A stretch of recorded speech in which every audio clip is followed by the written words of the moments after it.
So I want to invite to the stage two of our members of the SimLearn team who've been here demoing in the exhibitor space, as well as Dr. Brian Kaufman, who was a game changer before we even knew anything was going on in New York Harbor.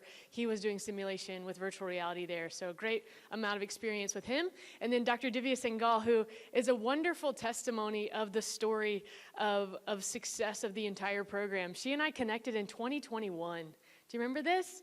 Via email, going back and forth about the potential of virtual reality. And then last year, she joined the summit, and she's become one of our greatest champions and providers, the chief of spinal cord injury there in San Antonio. Also joined us for the Congress Day, spent time of her clinical time, and joined us here in DC to demo for Congress. So really grateful for the work that you've done and the way you've championed. So I'll hand you the mic as the moderator. SimLearn, if you guys want to join us as well, that'd be great.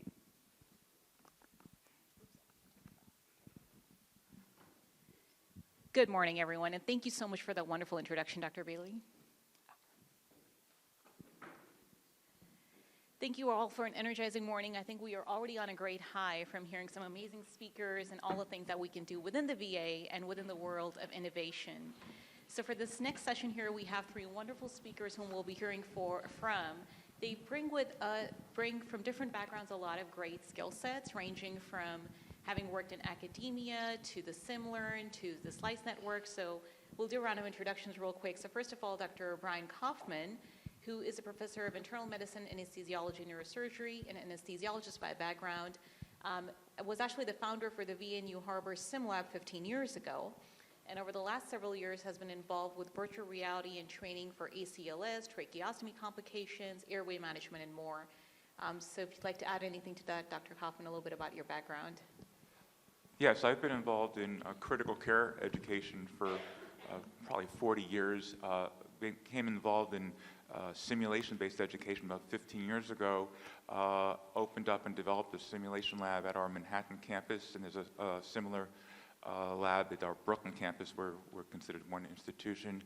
We were lucky enough to get an educational enhancement grant from the VA so we could have a simulation fellow every year who's a senior critical care fellow, and they have to be involved in developing a research project in addition to their education efforts.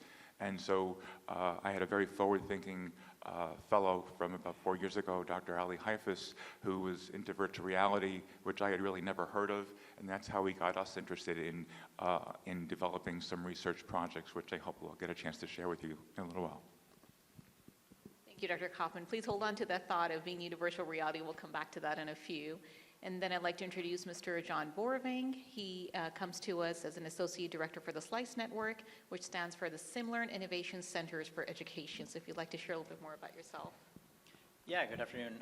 So the Slice Network really came about at the tail end of COVID, where SimLearn was trying to distribute content throughout the VA. And we realized that we did have a challenge, and that was that distribution model. And so the Slice Network came to be in order to solve that challenge. And we went from about 14 sites earlier this year to now we're at over 70 sites, very excited about that, with the goal of distributing nationally accredited training that can be locally contextualized and providing resources and also the discovery of SimLearn's additional products and services. So we've really been focused on that distribution model to provide value for both our clinical training as well as supporting veteran care in that population group. Thank you. So glad to have you join. And then also on our panel complementing the skill set is Mr. Devin Harrison. He is the Associate Director for SimLearn and has a very interesting journey, having worn many hats, including from being a project management engineer to CBOC manager to now being the Associate Director for SimLearn. And as part of that, I liked how he explained to me his role, which is bridging the gap in design and understanding of everything related to SimLearn for both technicians as well as clinicians. Thank you. Yes, and I'm the Associate Director for the Assessment Collaboration and Outreach Team within SimLearn. Our job and my portfolio focuses on conducting process simulation for pre-design activities and post-construction activities during the entire project lifecycle, where we look for latent safety threats and workflow inefficiencies. And I just want to say on behalf of SimLearn, we appreciate Caitlin and Ann for giving us the platform to talk about what we're going to talk about today, and we're just excited to be here. Thank you all. So starting off, Dr. Kaufman, you had alluded to being new to virtual reality. So very curious to know, how were you first introduced to immersive technology, and what was your reaction to it? So when my young fellow said, we have to do this, I had been teaching out of operating room area management at SimLearn, the trainer courses there under Dr. Jessica Feinlieb, and for the American College of Chest Physicians, which is a international organization of lung doctors, thoracic surgeons, anesthesiologists, respiratory therapists, and acute care nurse practitioners and physician assistants. And the courses we used to teach in person were 3-day simulation-based courses, and with COVID, that kind of stopped. And they said, can we teach the same material in a different way with virtual reality?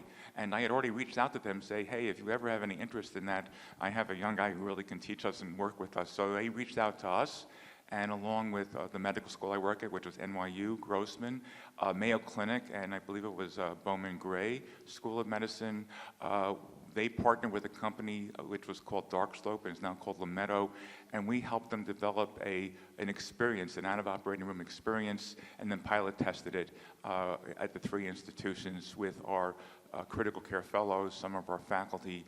And what we found with that is that there was a significant learner growth, particularly in the less experienced individual. So that's how I got turned on to virtual reality as a way of teaching. And what was exciting about it is that with headsets, people could join us from anywhere in the country.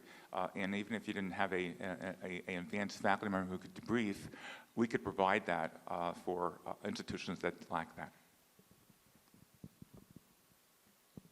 Thank you for sharing that, and it's really fascinating to hear how from the world of academics you were able to weave together connections between all of these different academic centers and bring that into the VA as well, and kind of building on one of the speakers said earlier, Dr. Reisweber, how the VA has all these endless opportunities. So I'm kind of curious to know, Mr. Borwing, building on what Dr. Kaufman said, how has immersive technology really changed the way we have different offerings for learners within the VA healthcare system?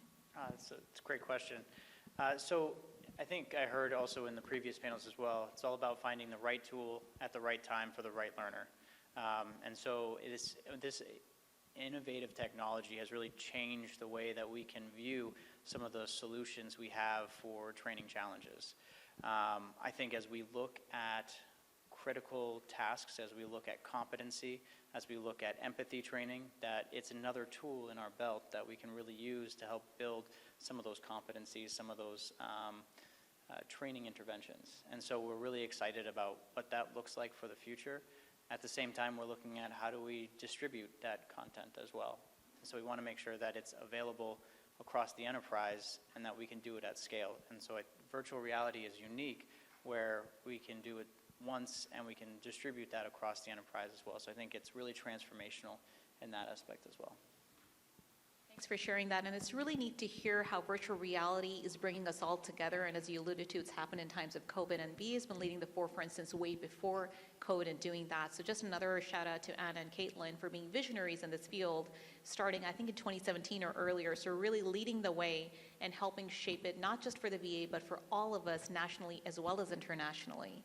So building on what Mr. Borwing has shared, Mr. Harrison, if you could please share with us immersive technology and trainee learning. As we know, all of our trainees, especially health professional trainees, at some point or another, 70% of them get to work and experience the wonderful VA healthcare system, myself included.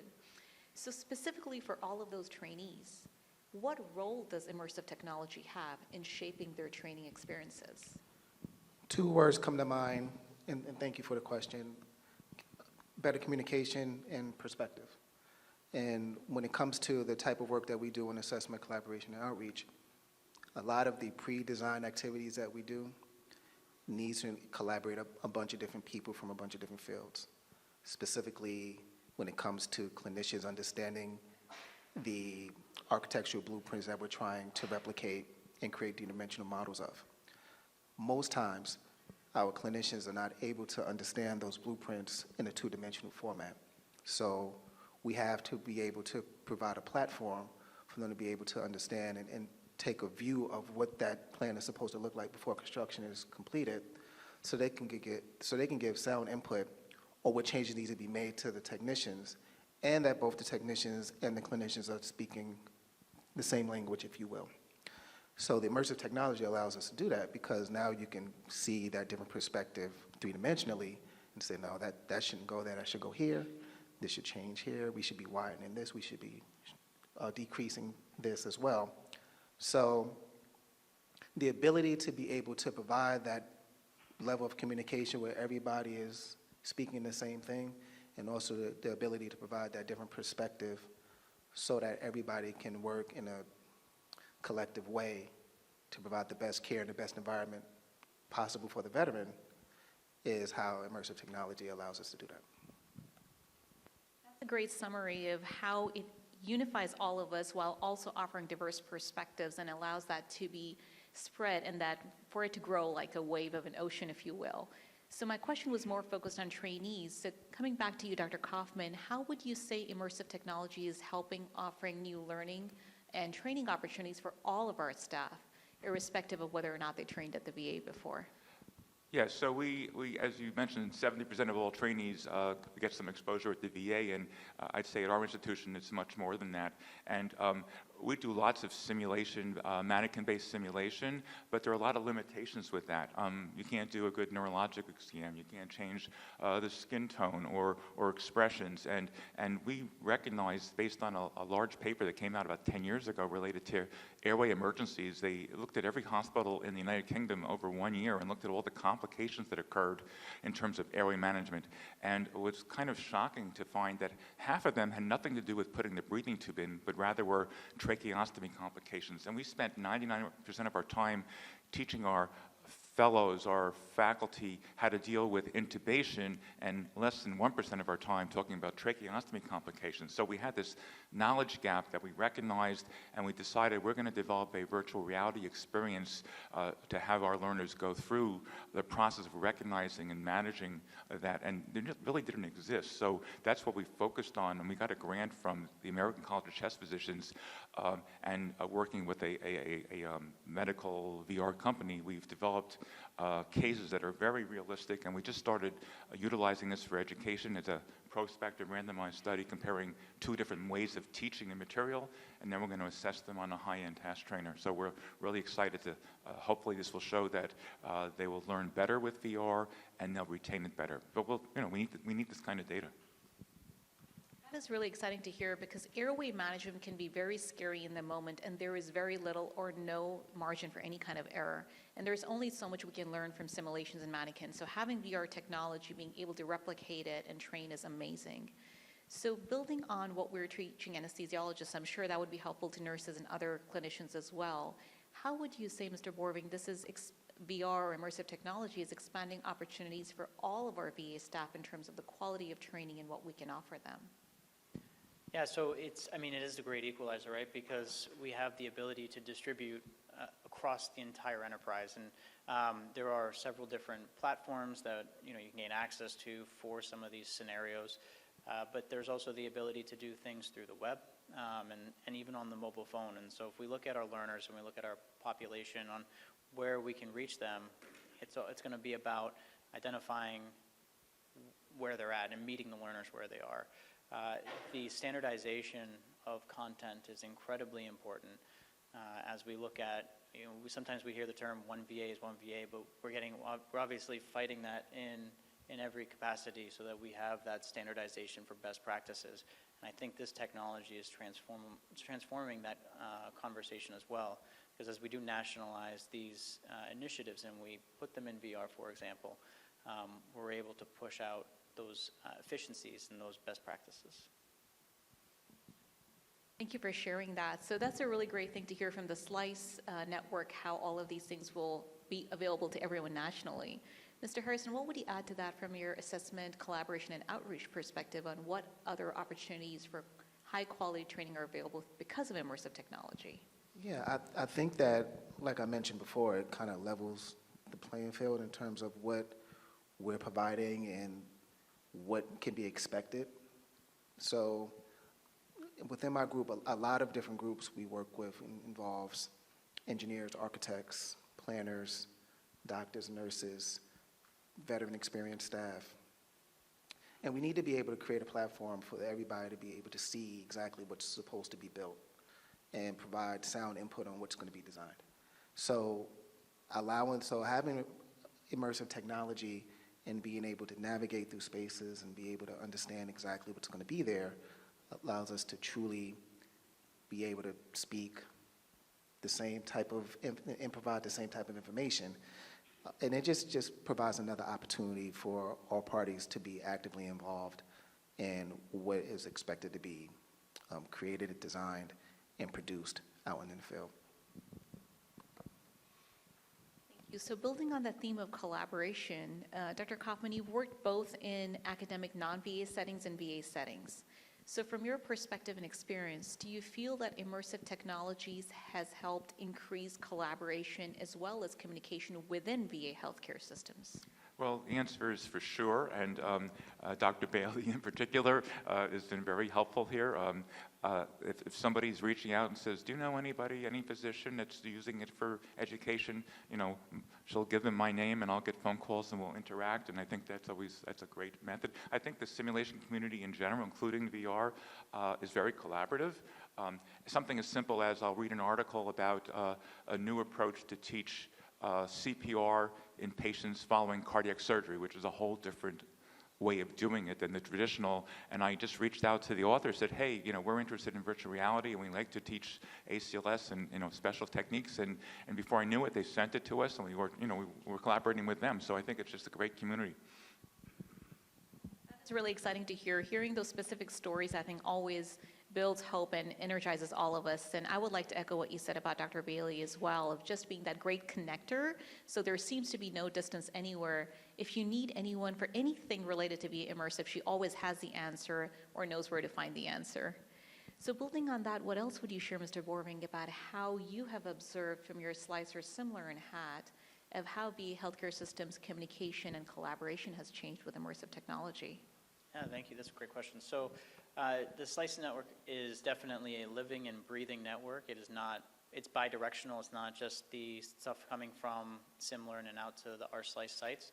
So we're actually collaborating with our Slice sites on their offerings that they have in order to nationalize those opportunities. A great example of that is our SLOPE course, our SimLearn opioid program for educators. We actually had 3 different national programs happening at the same time, and we were able actually to consolidate that and offer one solidified program with those best practices.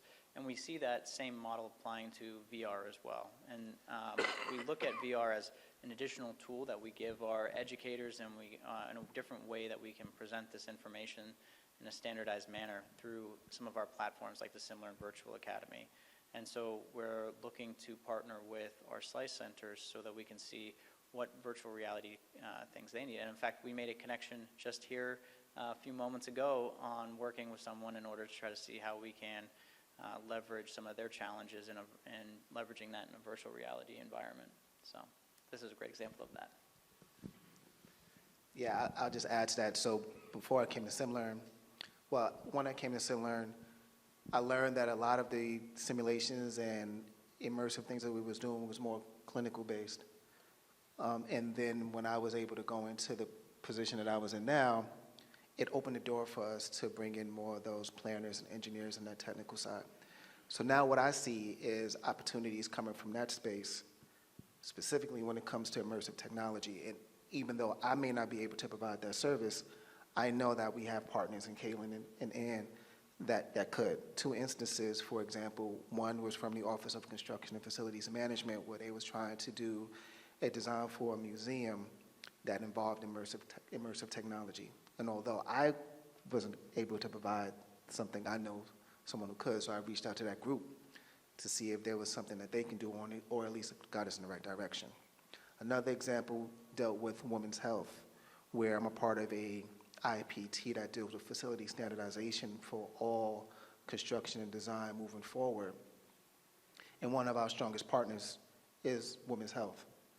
And there was an opportunity to have an immersive component involved in the type of work that they're doing within immersive health. And again, I'm not able to provide that, but because of the space that I'm in and my level of influence and my circle of influence expanding, I'm able to at least be able to say, I can't do it, but I know somebody who can. Let's have your people meet my people, kind of thing. And that's what we're doing. And I think that this opportunity just opens the door for endless possibilities. I think it provides better collaboration so that people are not working in silos. I think I heard somebody say that in the previous discussion. And I'm just excited to be a part of it. Thank you for sharing that. It's really neat to hear the theme of community and collaboration and how thinking outside the box is part of immersive technology, and so is collaborating in ways we never knew was possible. Engineers to IT to thinking outside, web designer, clinicians, everyone. So immersive technology is bringing us all together in ways we never thought was possible and creating new possibilities. So a couple of questions for each of you. For our audience in the room, as well as those who are joining us virtually, if there is one thing you'd want them to take away from this session, what would that be, Dr. Kaufman? I think there's no limitation with what you can do with the immersive environment, which is extremely exciting. It can solve problems you can't do with education, with mannequin-based or task trainers, and to explore that is just an incredible thing to do. And I'm actually now, without compensation, basically retired, but I'm staying involved in doing educational research and things like this because I just love it, and I think it's so important. Congratulations on your retirement, and thank you for continuing to give back and help the community, all that you've learned with your 15 years plus of experience. Sure, my pleasure. What about you, Mr. Borvin? What would you like the audience to? So I think it's an incredibly exciting time to be in this space as we are looking at how we can add virtual reality as a tool to the tool belt and finding the right time to leverage it. I think there's going to be a vast amount of opportunity, and we can really be innovative in this area. So let your imagination run wild. That could become a hashtag as well, Imagination Run Wild, heads and headsets, and ask for it from the veterans. Thank you. How about you, Mr. Harrison? Yeah, I think that to add on to what Dr. Borgwing said was when we talk about moving forward, one of the things that you to ask is why not? Like, why can't we do this? Why not try this? I think we're just at the tip of the iceberg of what the VA is capable of doing. And I just like the fact that I'm excited about the VA creating things that are considered cool and is not outside of that, right? Because why is it that everybody else can create cool stuff but the VA can't? You know what I'm saying? So I like this platform. I like where we're going. And I'm just ready to see what else is going to be created out of this collaboration in this group. So it's exciting to see the endless possibilities in collaboration. So as we speak to a group that has vast amounts of experience with immersive technology, some of us may be new to it, some of us may have been believers, or even those who've been trailblazers. I wonder if each of you could please share with the audience what are things you'd want them to know if they ever hit a roadblock, or if they're talking to someone who they need the buy-in from, how do they convince them that immersive technology has a huge role in VA training? If they had to have a punchline or way of explaining, what would that be? Well, I think I've heard this a few times. Put them in a headset, and they'll understand. Heads and headsets. You don't have to pay me for that. That's yeah, no, I mean, it's incredible. I put my grandson into a headset. He's a geography whiz, and when he started, visiting places all over the world, it's like, and he took the headset off, just the biggest smile on his face. And you see that with all the not 100%, but most of the learners, when they come out of the headset, they go, wow, that's incredible. When can I do it again? I would echo that completely. Heads and headsets. I would actually echo that. You can see it on a 2D screen, and we have the ability to show some of what it looks like in that 2D environment, but having the heads and headsets is incredibly important, and that's, I think, how you get stakeholder buy-in, is showing them, not rather than just telling them. We can do return on investment analysis, we can do return on effort for learners analysis, and I think there is a huge role to play there on both of those aspects, but I think also having them experience what that difference is, that delineation from, say, e-learning, or that delineation from doing a scenario, for example, in person, and showing where the value is there is huge. my answer is a little different, two-part. So for my clinicians, I know you may not have time to necessarily look at plans in a two-dimensional format, but if you put yourself in a headset, you'll be able to see what you're expected to get, and then you can provide that input to be able to say, okay, things should change or we should be going into this direction. Our designs and construction moving forward should be clinically driven and not necessarily driven by the technicians on what should be in there and what not should be in there. So for time's sake, just put yourself in a headset, take a look at what we're going to get, let us know what we need to change, and then we can move forward. For my technicians, what we do in terms of immersive technology when it comes to design reviews, we're not trying to eliminate the design review process from redlining two-dimensional plans, and for my engineers and planners, y'all know what I mean. But we're just providing an extra level of enhancement to make sure that we get it right the first time. Because the last thing we want to do is go into a facility that's already done and you're doing your walkthrough and then you realize things should be changed. What that does is it causes delays for the opening of a building, potential funding increases, and then you're delaying the care and safe environments for our veterans. And we don't want that. And as we continue to get this influx of funds coming in from the PACT Act, and we're designing these new facilities and building these new facilities moving forward, we want to make sure that we have the mindset of better collaboration and the use of emerging technologies and immersive technologies so we can get it right.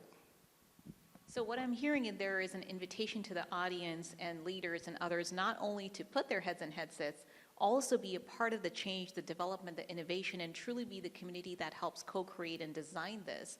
What a unique opportunity. Makes me feel very proud to be at the VA, as other speakers have said as well. I've always felt proud being at the VA, and I think that's only grown with VA Immersive and so many other unique opportunities. And this aligns perfectly with our Undersecretary of Health, Dr. El Nahal. You heard him speak earlier this morning. His priority of best and soonest care for veterans. And it's incredible how we're hearing about these different threads, how it helps veterans, our women veterans, our staff, our trainees, as well as helping with burnout. So at this point, I'll open it up to our audience and see what questions, thoughts, or comments we might have from the audience.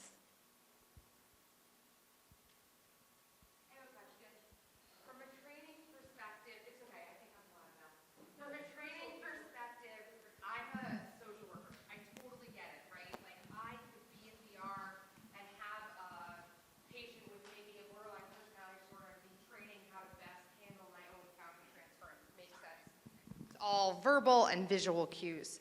The closest thing I can think to a cue that is not verbal or visual is when I was first in training, the first time I was really dealing with someone with alcohol dependence, and I was like, oh, that's what that smells like, right? And that became a tool in my toolbox that now the next time I smell it and the time after that, I know with my eyes closed what I'm kind of, not who's in front of me, but the disorder at play. But I imagine that in the world of surgery, or, you had mentioned intubation, I believe, and only having a second, there are like things that you feel, right?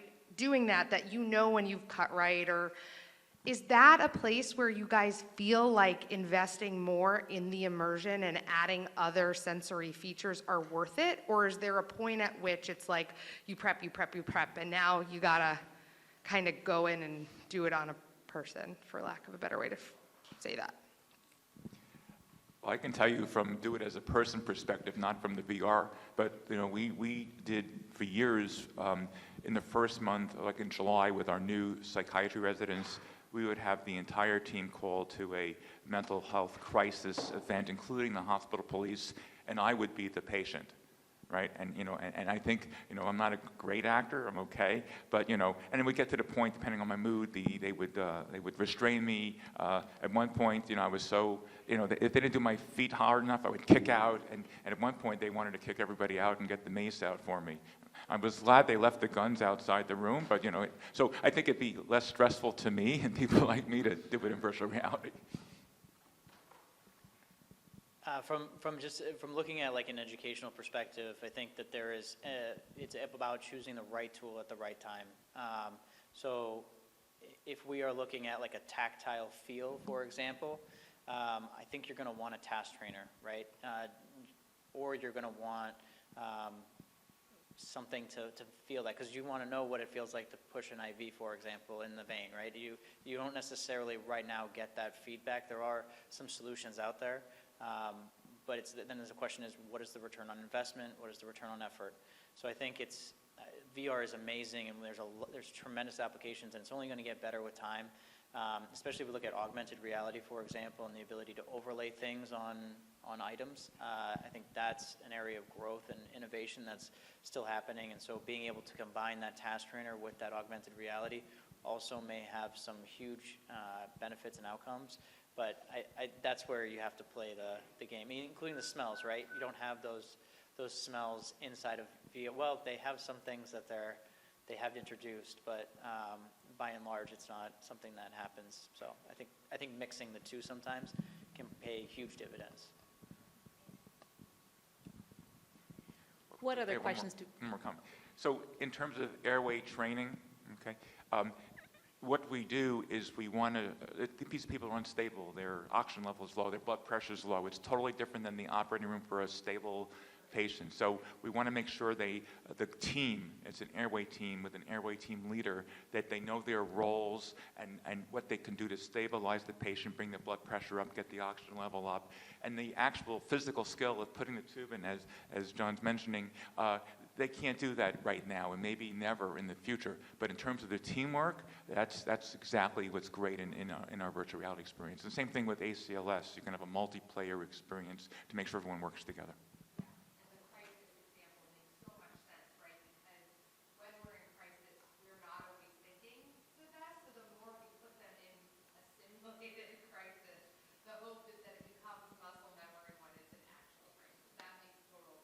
Creating a learning scars, we call it.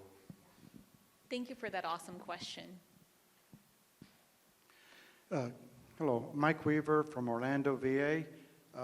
My background's in recreation, and I'm involved in adaptive sports. What an incredible opportunity for us to look at this as a way of integrating the veterans into adaptive sports individually as well as a sport, whether it's crewing or if it's in archery or if it's in shooting. And I'm hopeful that we take this into a level of sports that goes into the next level for these veterans. Any comments on that? I appreciate it. Thank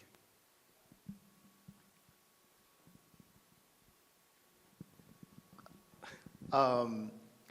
Well, first, hello, neighbor from SimLearn. How you doing? I think that what you're talking about is a perfect opportunity to look into that, especially at the SimVet Center. I know that's something that we don't do there now, but I think that all options are on the table, and I think that there is an opportunity for us to discuss that and see how we can utilize that into our facility. So. Yeah, I can't be specific, but my memory jogs me that we did have at one point inside the Sim Center supporting of something similar to that, not in the VR capacity, obviously, but in IRL, as somebody said in the past panel. But I think that there's huge promise there, especially as we look at the multiplayer environments that are possible, and even if we look at rural environments and pulling people together in a unified space there. So. That's a great question as well, and I would echo that from the clinical physician perspective. I think there is a great opportunity. I've had the fortune of working with veterans who are part of adaptive sports and as have been part of their acute rehab journey and used virtual reality. I think there is a lot of potential, and I guess this is the start of another conversation we can continue of how to help build that out. I have some ideas as well, so thank you for that great question. I love how engaged our audience is. What other questions do we have?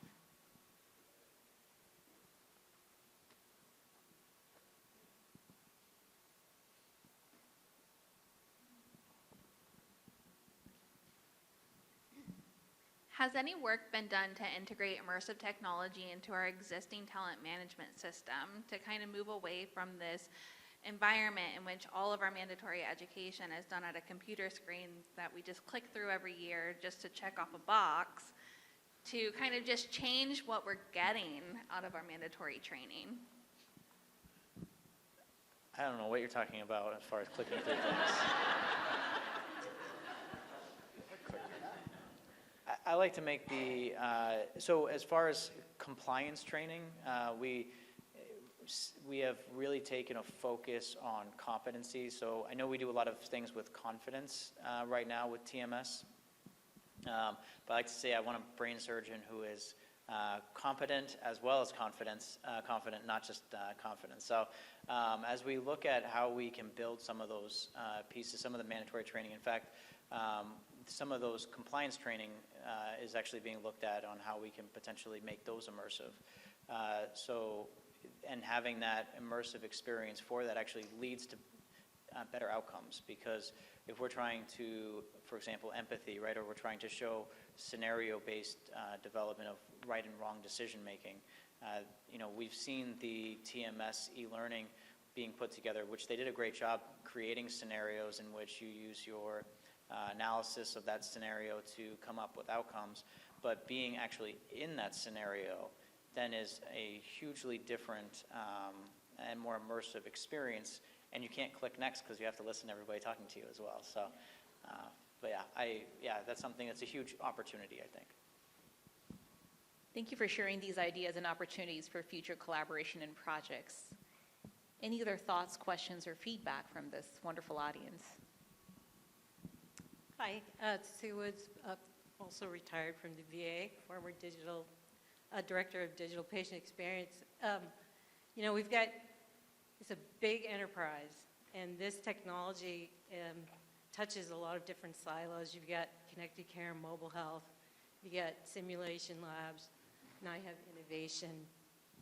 I'm really interested in finding where the natural collisions are to drive adoption and implementation. And my question is really around what are the factors that are really going to be needed, that are absolutely essential to really drive that in your experience? Because adoption doesn't happen without staff. Well, what is very frustrating and hard is to get staff time, particularly nursing time, to come join us. I mean, it's easier for me to have the physicians have scheduled time to have the nurses because it's hard for them to get out of the ICU, for example. So I think if we do get them out, then they'll have buy-in, but that's my major limitation right now. I think there is one of the ways you can do it is finding common ground. And in the work that I'm doing, the common ground is bringing facilities and designs faster to market. So when we talk about the design of a construction project and how do we speed up the design process and how do we speed up the construction of a building, we bring in all of those parties involved, from technicians to clinicians. And one of the areas that we're trying to incorporate into this pathway is pre-design activities, doing simulations during the design process to make sure that the design is correct. And a part of that is immersive technology. So for us, what we're doing is we're saying, okay, we're going to incorporate these pre-design simulation activities into the design process, but what it also involves is immersive technology. And the people who are within these groups talking about how we can bring designs and construction faster to market are people at the top levels, undersecretaries and other executive leaderships who can really make a decision and say, this is the direction things should go. So when it comes to trying to get that buy-in, finding that common ground is really important, and I think that's what we're doing on the design and construction side.